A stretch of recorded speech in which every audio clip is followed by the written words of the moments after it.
It's the middle of May, and not long ago, the Provincial Ministry of Health issued another overdose alert for Saskatoon. It was because the fire department responded to 30 drug overdoses over 3 days. This comes after a big spike in March. The spike was so big and so impactful, Saskatoon's only supervised consumption site closed its doors for almost 2 weeks to give its exhausted staff a break. At the same time, 2 library branches in Saskatoon closed because staff were not equipped to deal with the number of overdoses happening in their space. Those libraries have since reopened, but the constant state of emergency is becoming unbearable for people trying to keep people alive. They're worried that this has become a new normal. So what's it like on the front lines? Today, we find out. That supervised consumption site in Saskatoon I was talking about is called Prairie Harm Reduction. Kayla Demong is its executive director, and she spoke to us about what it's been like since they reopened. You know, they're glad to be back at work. We've seen them give 110% support since they were closed.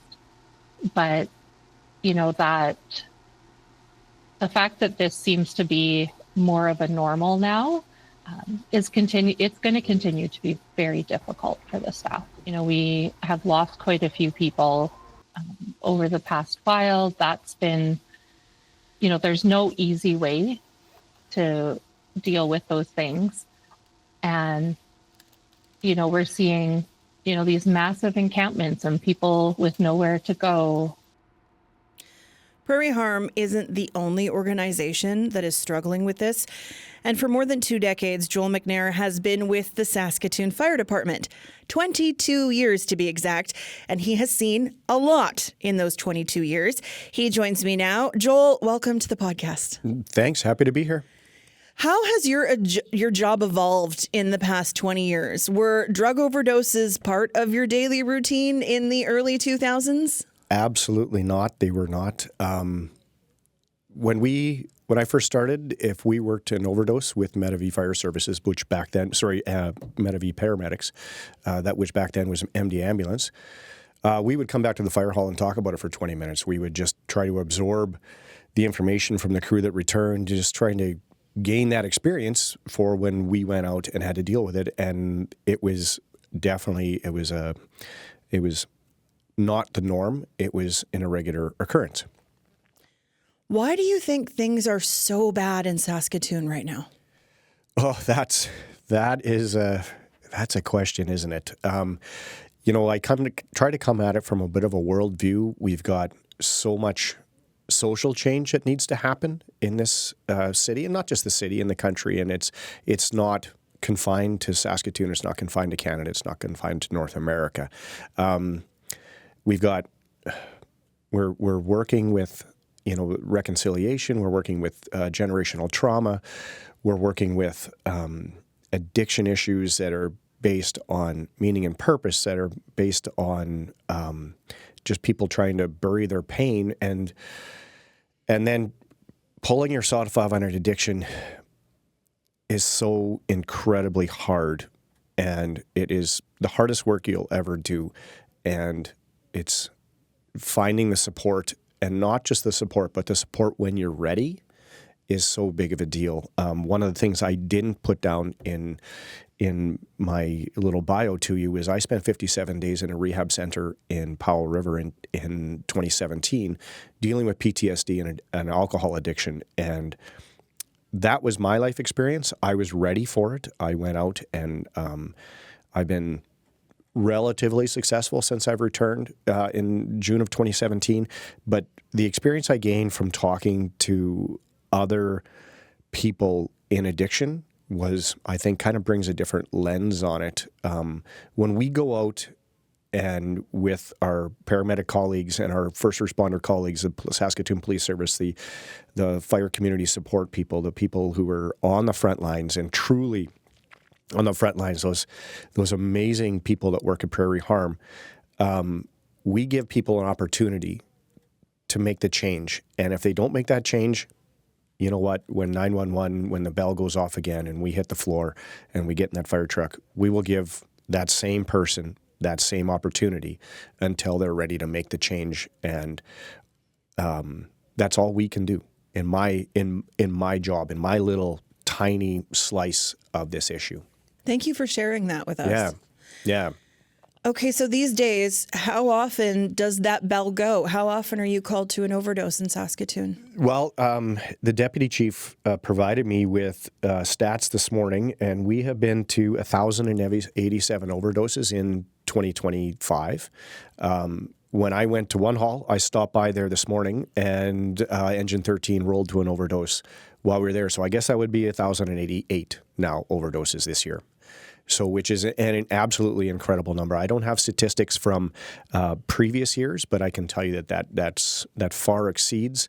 I did dig through a bit of our archives, and in 2000, the number one fire station responded to 3,385 calls in the entire year.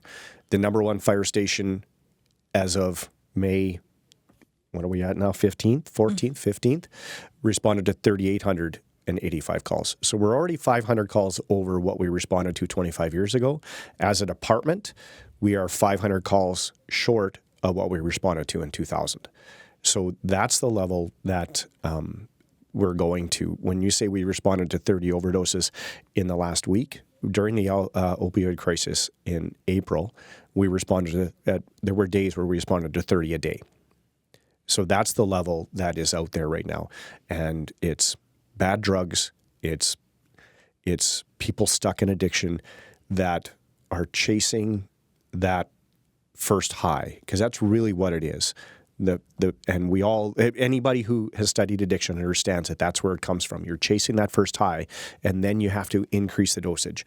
When I was in Powell River, I was there with a gentleman who had worked in East Vancouver, and we know East Hastings, and we know the issues that are going on there. Have been going on for years. Mm-hmm.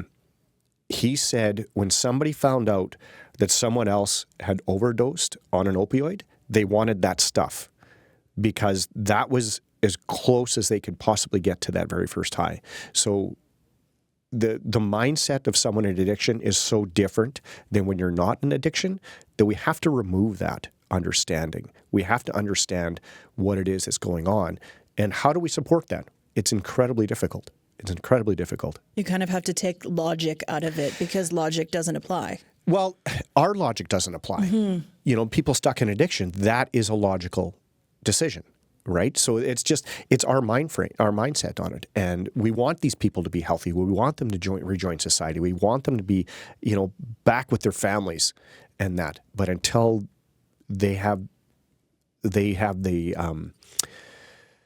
until they hit their personal rock bottom and can make that decision to come out, they aren't going to. When one of the gentlemen that I was at the center with, who was coming out of an opioid addiction, was a very successful businessman, very successful, and he said opioids made him feel like Bradley Cooper from Limitless. How do you get out of that? How do you not want to do that when you feel like you can solve the world's issues in a heartbeat? How do you stop chasing that? And that's where it is. And he left the center because he had relapsed while in the center. And somebody from the center told me that he returned 4 years later, and he was like, I wasn't here for me before. And so that's the type of thing, right? So he went back into addiction for 4 years after leaving one of the most successful treatment centers in Canada. Joel, what's the problem drug? When you're going out and you are dealing with these overdoses, what is it that people are taking? It's fentanyl. So when we first started to hear about fentanyl, it was fentanyl in heroin, right? And fentanyl, we at this point, I shouldn't say we all know, but many of us know that fentanyl is just an extreme version of heroin. You can Google a lethal dose of fentanyl, and it's like little specks of white on a penny. And that is a lethal dose of fentanyl. And so it used to be that was in the drug, and now that is the drug. So people are openly taking fentanyl. We don't ask them if they've taken heroin. We ask them if they've taken fentanyl when we manage to get them out. And the other thing that's happening now is they're putting other drugs in there, which makes it harder for the Narcan. So naloxone, what it does is it basically hits the receptor sites where an opioid in your brain, gives you that high, and it pushes the opioid off. So it's much more receptive to those receptors and aggressive in there. So it'll kick the opioid off, and that gives us a time frame for that opioid to get out of the system. But these other relaxants that they're putting in there, Narcan doesn't affect. So that's where it's becoming that and you hear these horror stories of starting at the front line at Prairie Harm, a place like Prairie Harm, where they're having to give 15, 16 doses or more of naloxone to get somebody out of that overdose. When I first started and when Narcan came out, it was like we would give it, and then it was like we would only give it in certain circumstances. And when I say we, it wasn't me. I wasn't an advanced care paramedic, so I didn't have that in my scope of practice back in those days. We had to wait for an advanced care paramedic to give it, because typically what happened is you would give it and they would burst right up and there would be anger because we took them out of their high, right? So it was given infrequently, or they learned to titrate it, so they would just get them breathing, and then basically, and this is how first responders are, now it's the people in the emergency room that have to deal with that person coming out of there. Now, the naloxone, we just give it, police officers give it, people on the street give it, whoever it is, it gives us. Many of these people basically giving first aid. Yeah, I have some in my car. Yeah, exactly. And I've been to scenes where the bystander is, they go back to their beer, whatever. We're on a patio somewhere and somebody's OD'd and they do it, and it's just over. And we talk to the people, and most of them don't want to go to the hospital anymore. And for how overwhelmed the ambulance services in this city, they're happy to hand them a new naloxone kit and go to the next call. So tell me what it's like to go to a call. Walk me through what happens from when that bell goes to when you get to come back.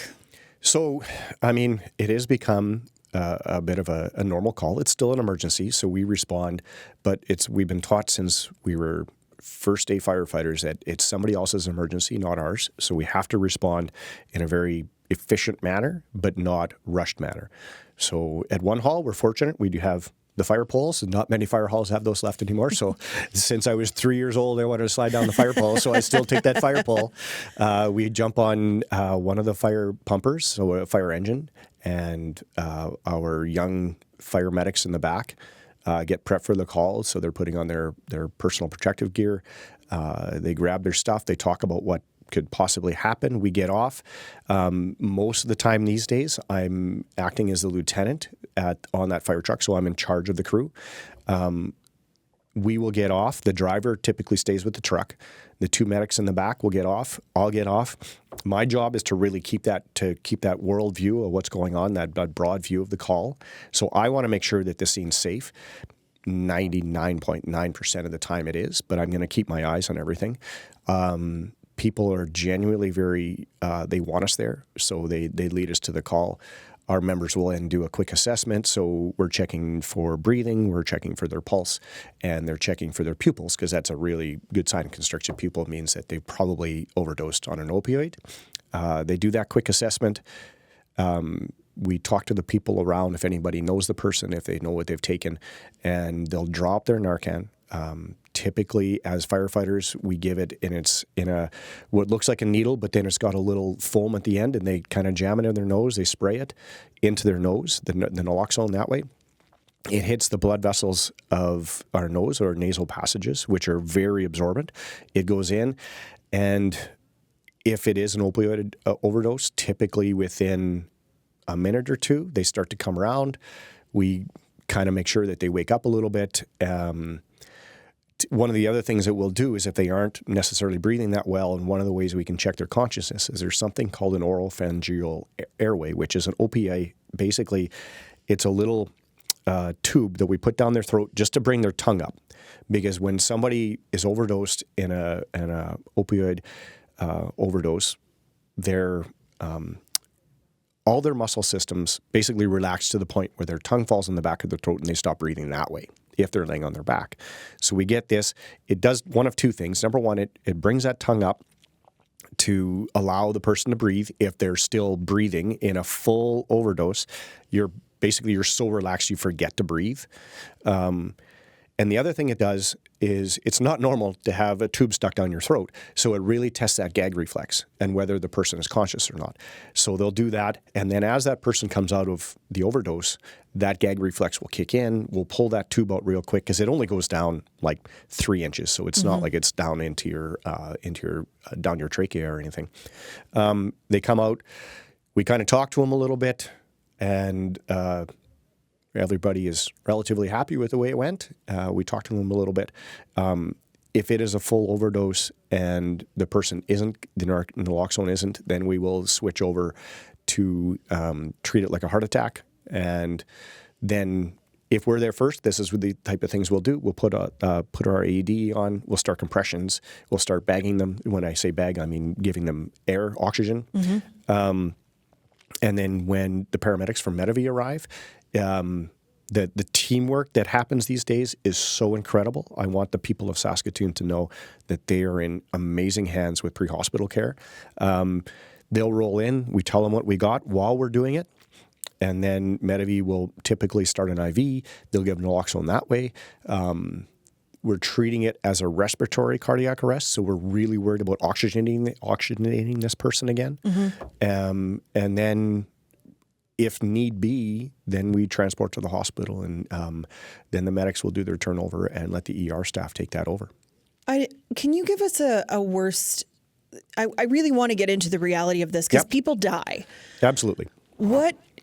Walk us through what happens if you've come upon someone that you can't revive. So I'm going to go back to the last time it happened for me. I wasn't an officer at that one, so I was actively involved in treating this patient. We gave naloxone.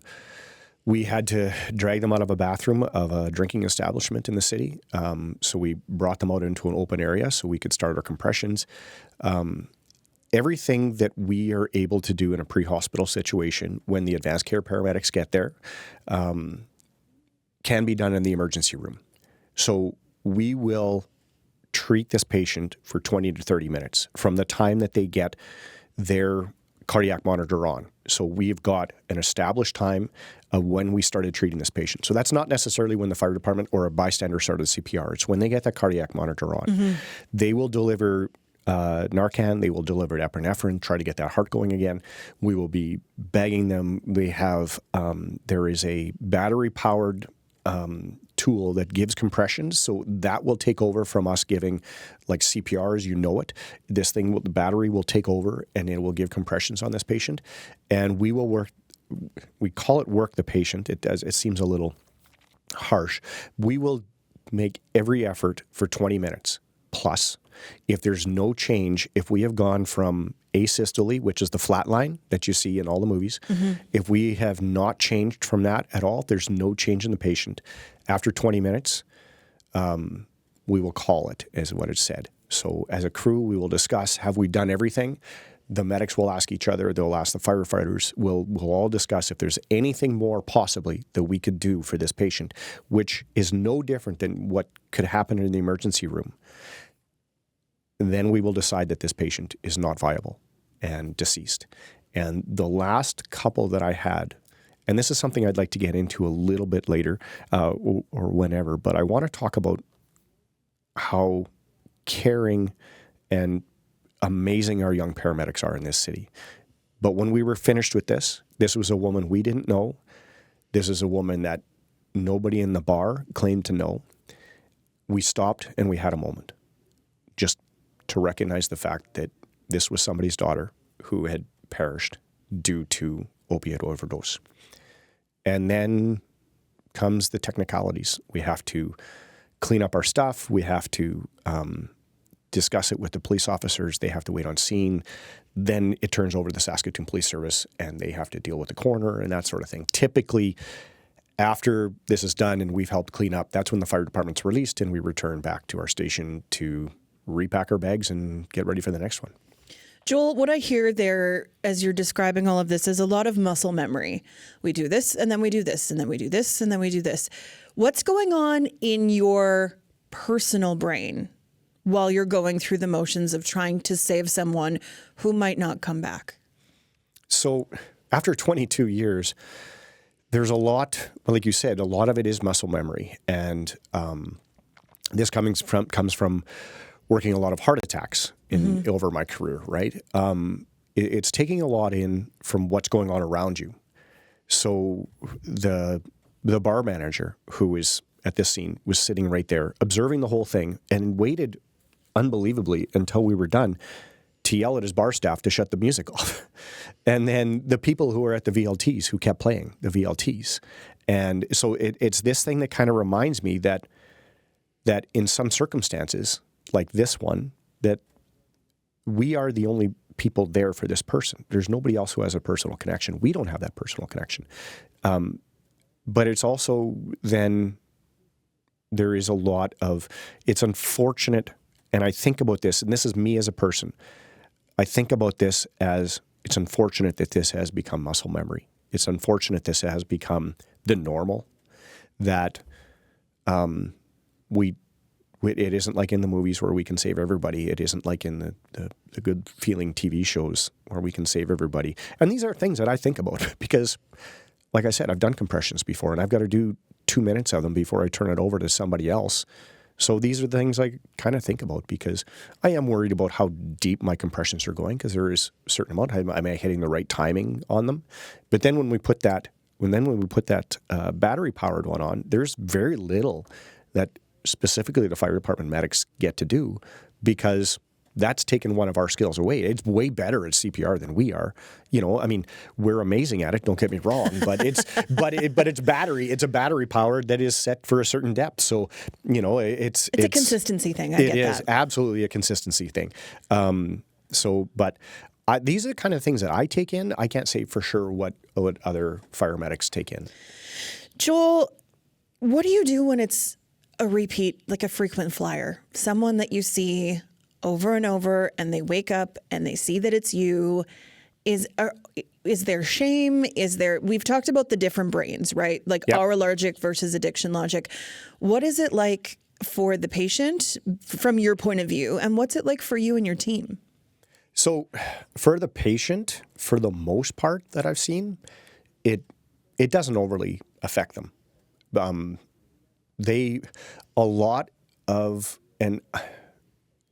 I'd almost like it if you talk to somebody from Prairie Harm about this as well, just to get that really on the front line. Mm-hmm. But for us, I see people that are just they're okay with it happening. Naloxone has made it okay.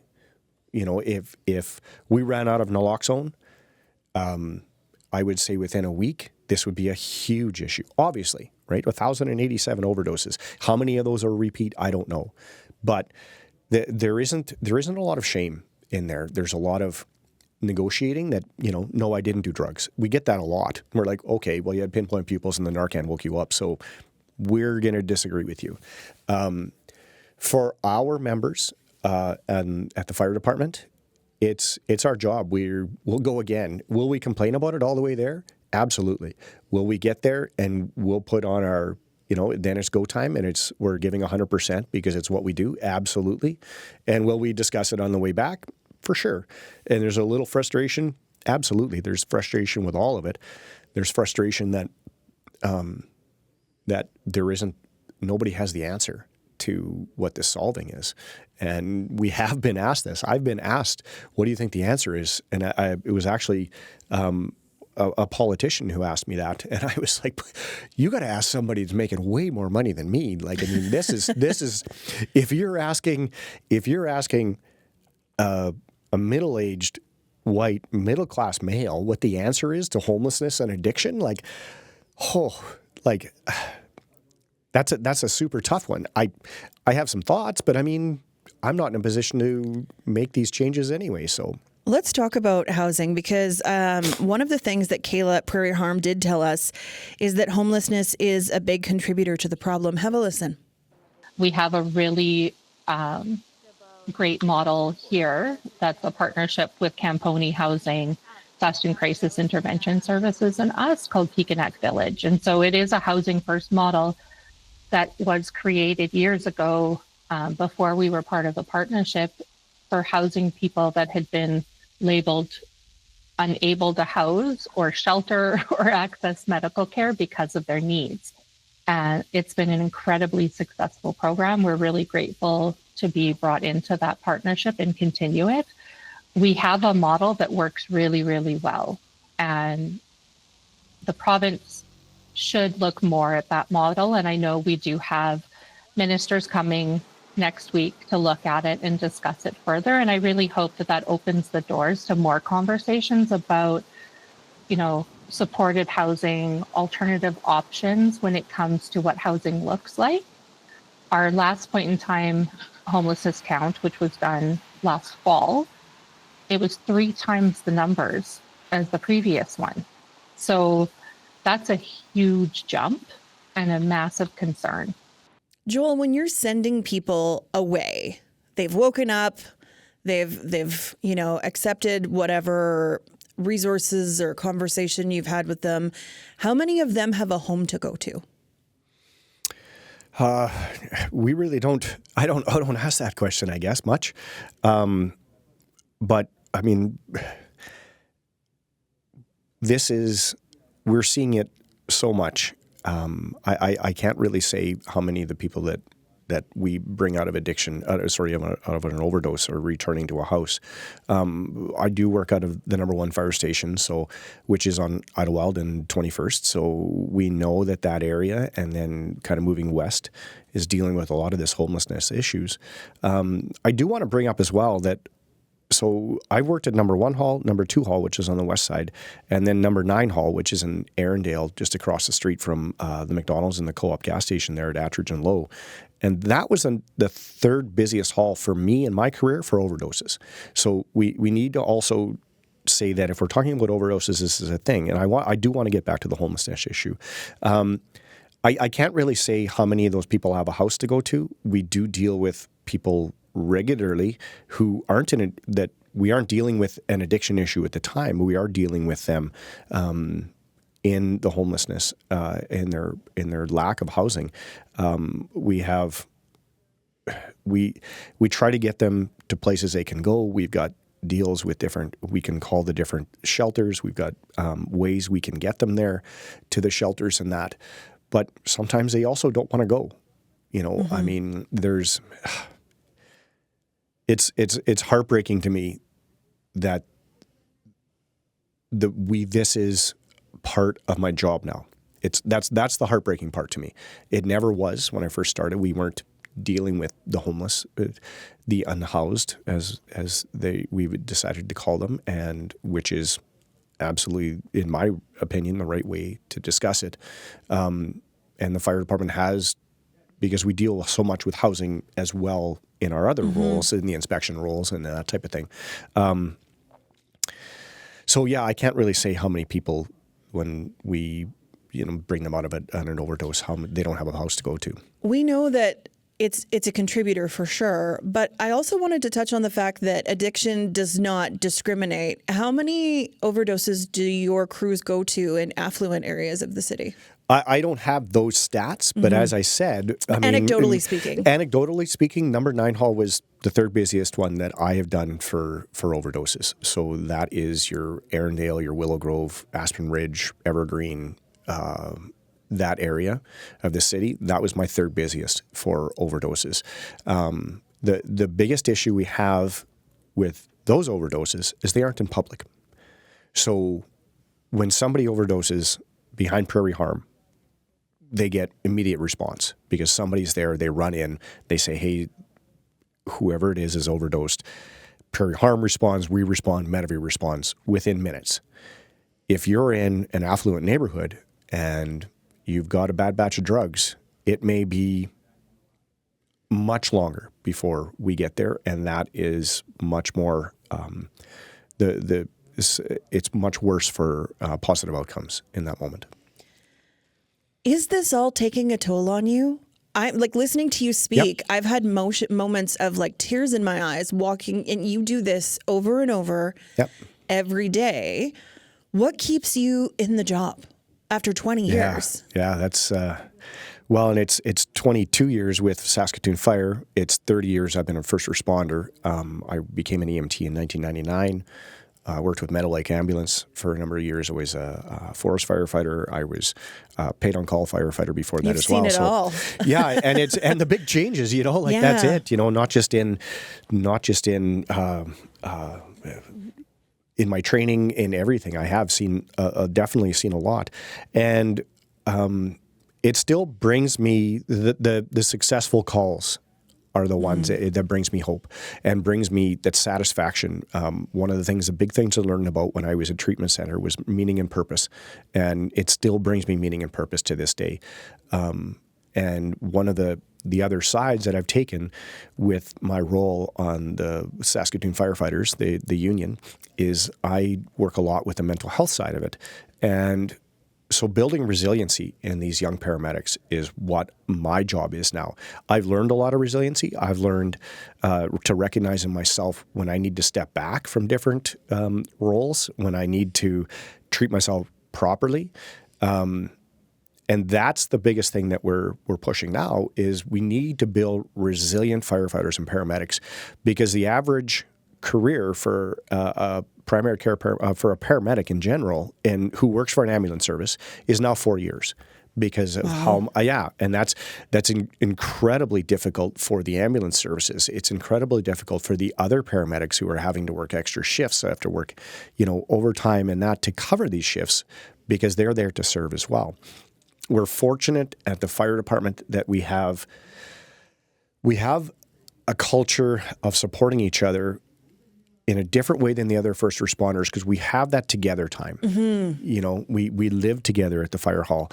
Our call volume, while incredible, isn't the same as it is at the ambulance, isn't the same as police. So we have that decompression time, and we're working super hard as a group to develop resiliency within ourselves so that these young firefighters who, and I'm going to age myself here because one of the young guys, I found out I was older than his dad. And so that was You're not that old. 51 years old. So yeah, and I'm older than one of the firefighters' dads. So yeah, and we figured it out with one of the other young guys when he has to retire, I'll be 86. So, but I want these firefighters to serve these citizens of Saskatoon for 30 years because these young firefighters and paramedics are incredible. They are doing an amazing job day in and day out, and they're better than I was. I'm going to say it straight up. They're better than I was. The training, the concern, the care, all of it. It's incredible. So my job as I work towards the end of my career, which is much closer than it was the beginning, is to make sure that these young firefighters have the skills, not just on the street, but for themselves, to be able to continue to serve and to have a successful and long career with the Saskatoon Fire Department. You talked about the 4 years for paramedics. Yeah. What is it for a firefighter? Do you know?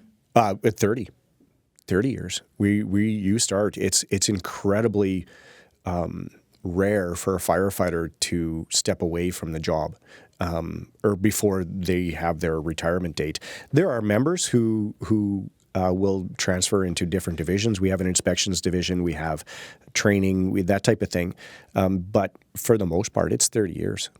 Okay, that's super interesting. Yeah. Joel, I have so appreciated how much and how vulnerable you've been and how much you've shared.